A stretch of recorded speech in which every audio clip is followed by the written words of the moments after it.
Okay, the purpose of this video today is basically to answer a question that was sent to me by someone looking into these Japanese-made guitars that I've been selling, made by James, not available in the US. You won't have heard of them.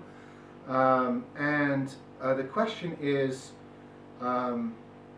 the concert model as loud as the Dreadnought model? Now, rule of thumb for this is going to be no.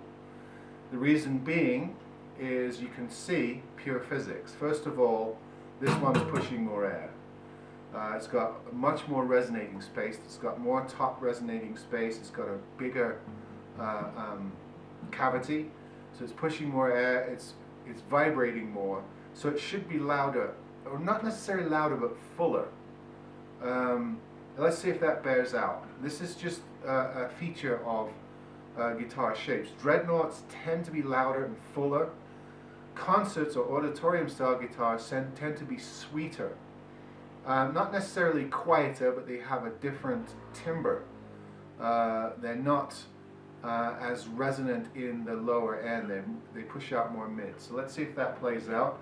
So this is the Dreadnought, and I'll just play a few simple chords.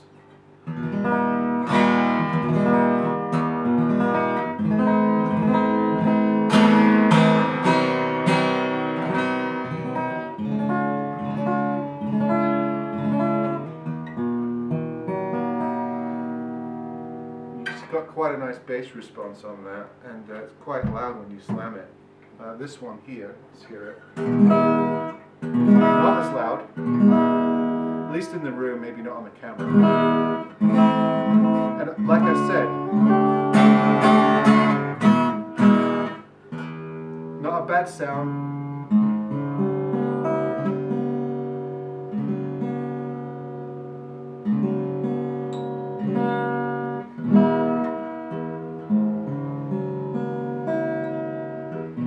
So, the weather's been up and down here, it's playing with my tuning, but not a bad sound.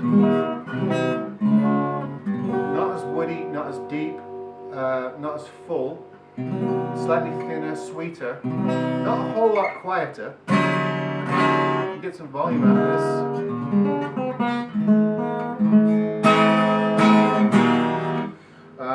Both solid top, rosewood back and sides. I've done a video on these. But I just wanted to illustrate to somebody who wanted a concert model but wants it to be loud and full, that if by pure attribute of physics, the Dreadnought's always going to be, or most of the time, is going to be louder and fuller, just by design. However, there are always variables on these things, and it doesn't always play out as science would dictate. There might be slightly different graduations between one and the other. The build quality might be slightly dissimilar. The setup might play a role. That one feels like, I set them both up, but that one feels like the setup's slightly better on that one. So I think the sound is a little bit better. If they both have different strings, they don't, but if they do, that will also make a difference. So, you know, comparing guitars also depends on how you play. Loudness. People ask me about loudness. It's subjective. What is loud? I play with my fingers. I play tonally. I'm a trained cellist who taught himself how to play the guitar. So I'm really into dynamics. So I get more with my fingers.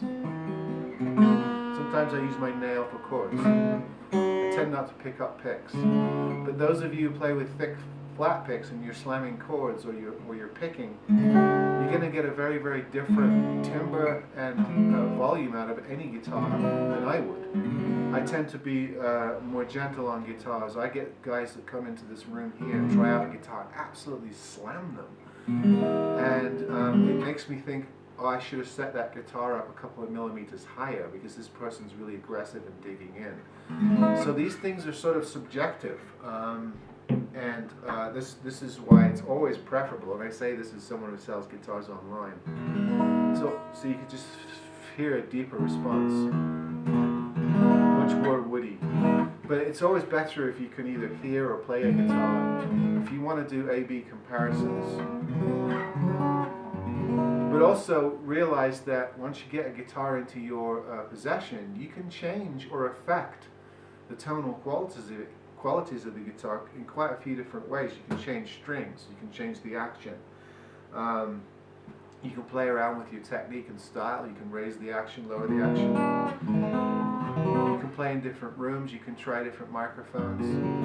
There are always ways to change and adjust a guitar's sound. Guitars are more malleable than people give them credit for.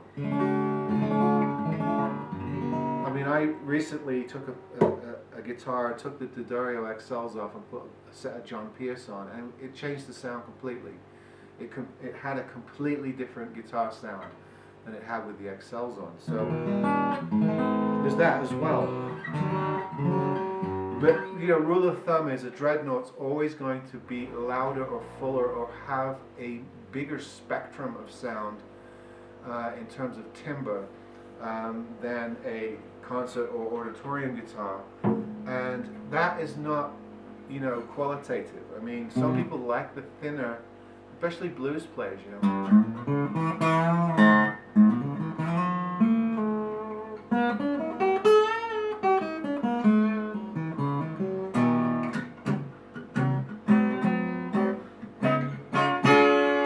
You know, you dig in and you get some alternate quality out of this size guitar. I've noticed a lot of old-timey blues players. They like the parlors, they like the double O's, they like the orchestra and concert-sized guitars. It gives them a growl that they don't get on Dreadnoughts. Dreadnoughts are too full. You know, they want a thinner quality of sound. So, you know, all this stuff's subjective. I'm giving you the physical properties, the scientific properties as far as volume, cavity volume, wood volume, resonance volume, things like that. But there are so many variables, and the whole thing is subjective. You decide what's loud, you decide what's a good quality of sound, you decide what you want. Don't be afraid to buy guitars and play around with the variables and adjust the guitar so it plays in a way that's more preferable to you. Alright, hope that helps. See you next time.